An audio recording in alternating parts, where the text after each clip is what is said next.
हमारे देश का एक हिस्सा, पूर्वोत्तर भारत का एक महत्वपूर्ण प्रांत मणिपुर जल रहा है, हिंसा की आग में झुलस रहा है। 3 मई 2023 को वहां पर जो हिंसा शुरू हुई कि आज तक वो हिंसा चल रही है।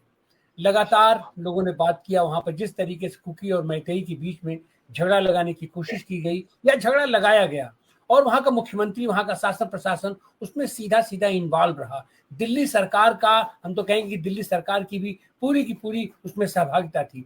पूरा अपोजिशन मिल करके मणिपुर के सारे लोग कई बार मिलने की कोशिश किए प्रधानमंत्री से, केंद्र सरकार से, लेकिन इनकी कान पर जू नहीं देगा। बार बार ये कहा जा रहा था कि अगर वहां का प्रशासन नहीं समझ रहा है, वहां का मुख्यमंत्री, वहां की सरकार ये भेदभाव कर रही है, वहां राष्ट्रपति शासन लागू कीजिए। लेकिन ऐसा कुछ नहीं किया गया। राष्ट्रपति शासन तब लागू किया जब अंतरराष्ट्रीय दबाव भी पड़ा, और खास करके ट्रंप से मिलने जाना था इनको, और वहां पर अपनी छवि को स्थापित करना था, साफ सुथरा दिखाना था। तब उस समय वहां पर एकाएक वीरेंद्र सिंह का इस्तीफा लिया जाता है और उन्हें और वहां राष्ट्रपति शासन लागू कर दिया जाता है। लेकिन उसके बावजूद भी, राष्ट्रपति शासन लागू करने के बावजूद भी वहां की वो विधानसभा भंग नहीं की जाती है। अब इसके पीछे क्या मंशा हो सकती है, क्या हो सकता है, आखिर उसका कैसे समाधान होगा, उस पर न तो सदन में चर्चा हो रही है, न तो संसद में चर्चा हो रही है, न तो विधानसभा में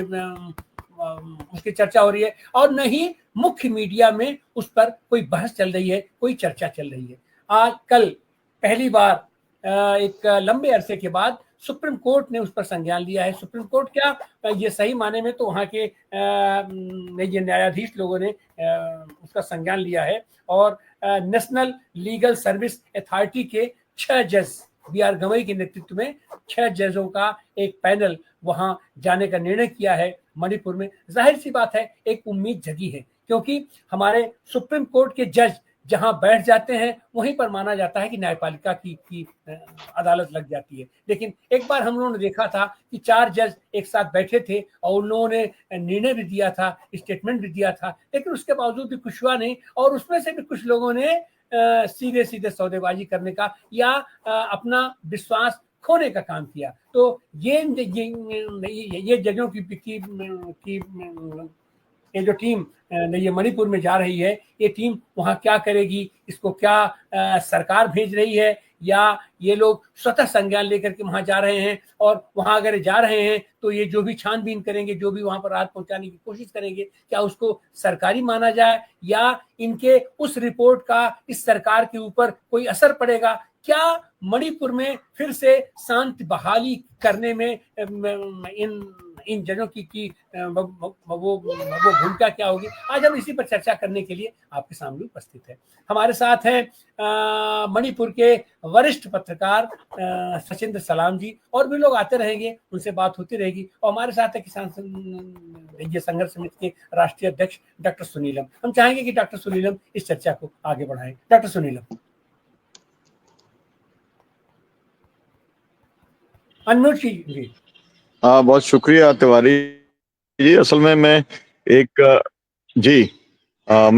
मीटिंग में हूँ, और इसलिए मैंने हम सुनना तो सरचंद सलाम साहब को चाहते हैं, क्योंकि उनको जो एक इंसाइट है वो हमको नहीं है। हम लोग सब चीज़ों को दूर से देख रहे हैं, रिपोर्ट्स पढ़ रहे हैं, यूट्यूब के ऊपर देख रहे हैं, लेकिन उनकी बात जब होगी तब आपको जो है वास्तविकता से आप रूबरू होंगे। लेकिन मैं कुछ सवाल जो है मैं जरूर करना चाहता हूं, और उसके अंदर मुख्य सवाल ये आता है कि क्या सुप्रीम कोर्ट को भी इतना इंतजार करने की जरूरत थी कि जो है इतना समय बीत गया। उसके बाद आमतौर पर ये माना जाता है कि जब कोई भी जो है कॉन्फ्लिक्ट या कोई भी परिस्थिति जो है वो जब पीक के ऊपर होती है, तब इस तरह वहां पर जाते हैं। तो इसका जो टाइमिंग है, मैं ये जरूर जानना चाहूंगा सरचंद सलाम साहब से कि इसका जो टाइमिंग है कि अभी तक उस टाइमिंग से आप क्या नतीजा निकालते हैं, ये मेरा एक किस्म का उनसे प्रश्न। दूसरी बात ये है कि इसमें सरकार कितनी इंटरेस्टेड है, क्योंकि हमने बराबर ये देखा है कि सरकार जो है वो जब तक इंटरेस्टेड नहीं होती तब तक इतने बड़े विषयों के ऊपर कोई जो है वो फैसले आते नहीं हैं। तो सरकार क्या कोई रास्ता सुप्रीम कोर्ट के माध्यम से जो है बनाना चाह रही है?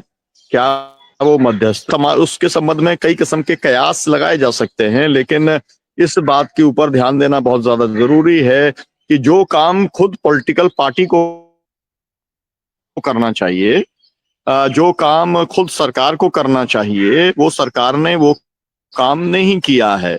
सरकार ने लंबे समय तक एक ऐसे मुख्यमंत्री को बना के रखा जिसको ये माना जा रहा था कि जो सब स्थिति को अपना हाथ है, ऐसा करके लोग मान रहे थे, ऐसा लोग आरोप लगाने का काम कर रहे थे, लेकिन इसके बावजूद भी उन्हें मुख्यमंत्री बना करके रखने का काम किया गया।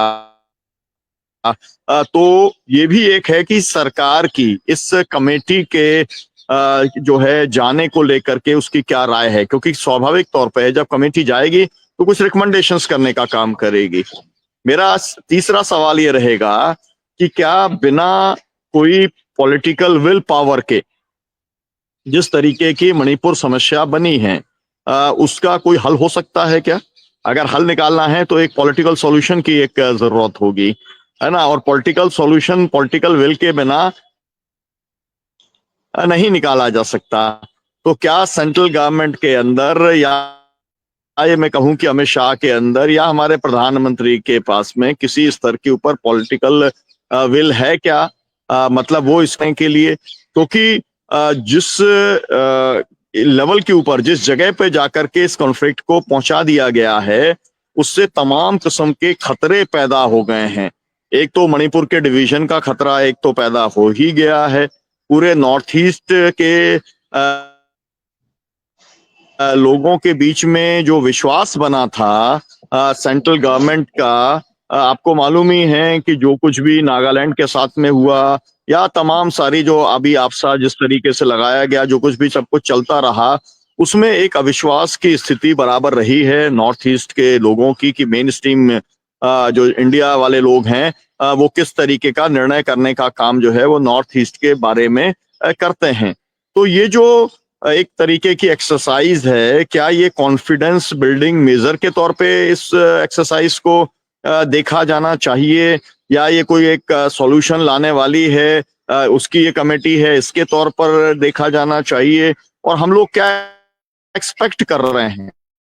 भाई स्वाभाविक तौर पर जो सब चीजें रिपोर्ट कहते हैं फैक्ट फाइंडिंग के लिए जाएगा, तो वो सब जो तथ्य जो पहले से पब्लिक डोमेन में है उन्हीं तथ्यों को जो है वो बताने का काम वो करेगा, लेकिन उससे सॉल्यूशन तो नहीं निकलेगा। उसके लिए तो आपको मालूम है कि कश्मीर के अंदर जो है सेंट्रल गवर्नमेंट ने अपना इंटीग्रेटर जो है बनाने का काम किया था। उन्होंने एक ऐसी कमेटी बनाने का काम किया था जो सभी पक्षों से बात करने का काम कर रही थी। फिर उस समय ये भी कहा गया था कि इसके अंदर एक पार्टी जो है वो पाकिस्तान भी है, उसके साथ भी बातचीत करने का काम करना चाहिए। अब वो जो उन्होंने भेजा था सेंट्रल गवर्नमेंट ने, उसने जो रिपोर्ट दी थी उसके बाद उसका क्या हुआ, ये तमाम किस्म के सवालात हैं।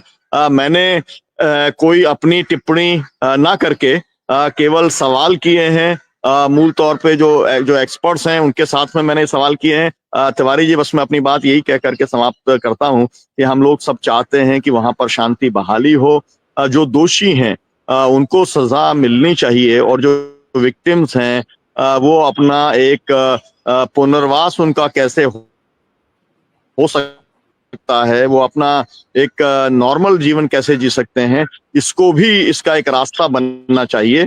बस हम तो यही एक तरीके की समय देने के लिए।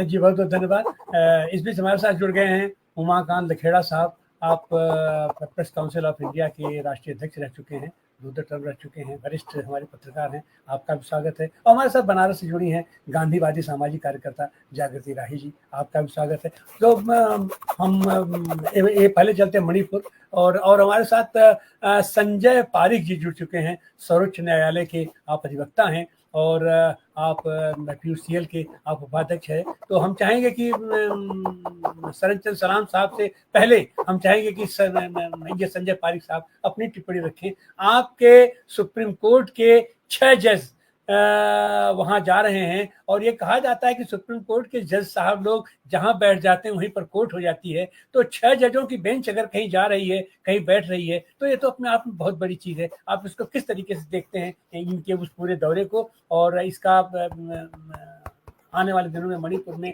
कि ये शांति बहाली में आप इसका कितना हाथ देखते हैं? संजय पारिक साहब, अनम्यूट कर लीजिए, अनम्यूट कीजिए। जी धन्यवाद। मैं एक चीज का क्लैरिफाई करना चाहता हूं कि ये कोई जुडिशियल ऑर्डर नहीं है, क्योंकि कोर्ट के अंदर मान लो कोई चल रहा है और जुडिशियल ऑर्डर हो, क्योंकि जजेस अक्सर कहीं पर जाते नहीं है इस तरह से इंक्वायरी या इन्वेस्टिगेशन करने के लिए, और वो उचित भी नहीं है उस तरीके से जाना। वो किसी टीम को अपॉइंट कर सकते हैं कि वहां जाकर के पूरा इन्वेस्टिगेशन करे और रिपोर्ट दे, ताकि तभी जजेस अपना उसके ऊपर कोई मत रख सकते हैं। अगर वो खुद ही चले जाएंगे तो फिर दूसरे व्यक्ति का आर्ग्यूमेंट क्या होगा? तो वो प्रिंसिपल्स और नेचुरल जस्टिस और बहुत सारी चीजें उसके अंदर बीच में आती हैं। ये जो जजेस जा रहे हैं यहाँ पर, वो वहां पर मणिपुर हाई कोर्ट के अंदर एक फंक्शन है, उसके अंदर जा रहे हैं एज ए पार्ट ऑफ जो उनकी लीगल एड सर्विसेज है, उसके रूप में उसमें पार्टिसिपेट करने के लिए जा रहे हैं। तो ये बात हमको समझनी चाहिए। लेकिन ये बहुत अच्छी बात है कि वहां जाकर के उन्होंने ये क्लियर किया as a part of legal aid, क्योंकि वो लोगों की जो समस्या है उनको समझे, जो जिन जो लोगों के ऊपर अत्याचार हुए हैं उन चीजों की भी मेरे ख्याल से वो जाएंगे तो सारे डायरेक्शंस देंगे। और डायरेक्टली नहीं, लेकिन आपका कहना ठीक है, इनडायरेक्टली उन्होंने जिस तरीके से किया है ये बहुत अच्छा है, क्योंकि 5 जजेस, आई थिंक 5 जजेस हैं जो वहां जाकर के स्थिति को देखेंगे, तो उसका इम्पैक्ट एक बहुत बड़ा होगा लोगों के ऊपर।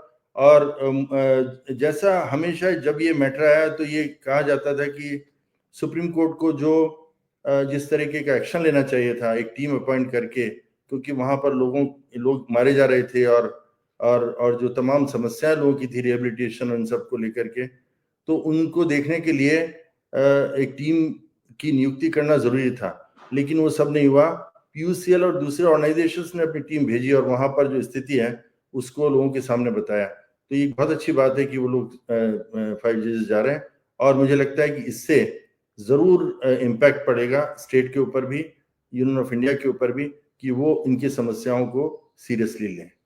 यही टिप्पणी मैं करना चाहूंगा। कोई और बात होगी तो बता दूं।